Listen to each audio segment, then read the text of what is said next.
Hello and welcome to Word of Hope for Saturday of the third week of Easter. I am Father Yamil Samalot Rivera, friar of the province of St. Albert the Great stationed in Puerto Rico. Durus est hic sermo. This saying is hard. What is that sermon, those words of Jesus that are so difficult for many of his disciples to accept to the point of deciding not to follow him anymore? We must remember yesterday's Gospel in this continued reading of chapter 6 of John that the liturgy has given us this week. Perhaps this verse summarizes the tough words to accept. Whoever eats my flesh and drinks my blood remains in me and I in him. The Master established the only way to be able to follow him in death, as Catholics, to take communion. And this is not just about following him, but even more to be resurrected like Christ on the last day. We have to eat his body and drink his blood. Of course, Jesus had not yet instituted the Eucharist, so these disciples could be fearing a call to anthropophagy.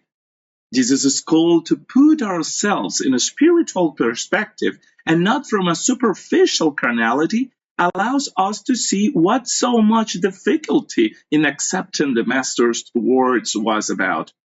His words are spirit and life. They are words of eternal life, as Peter confessed in response to the challenge that Jesus poses to the 12 and that he could pose to you and me while we live this Easter time.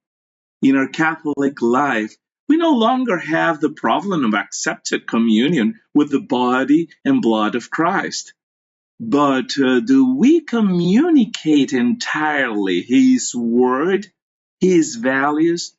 If we think about it, sometimes we also feel that the invitation that Jesus makes to us are very harsh in contrast to our way of feeling and thinking, our political or economic preferences, our way of life in general.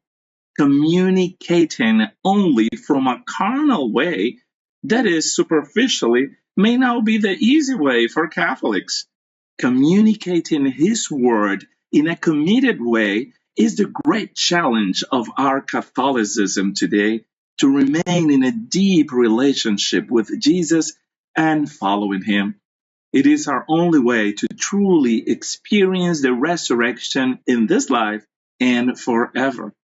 Some words in Spanish. El reto actualmente, tal vez para los católicos, no es comulgar su cuerpo y su sangre, sino comulgar enteramente y profundamente con su palabra que es espíritu y verdad. Así que la única manera que Jesús nos da para ser discípulos y para resucitar en esta vida y la otra será el poder comulgar con su palabra, con sus valores. May God bless you.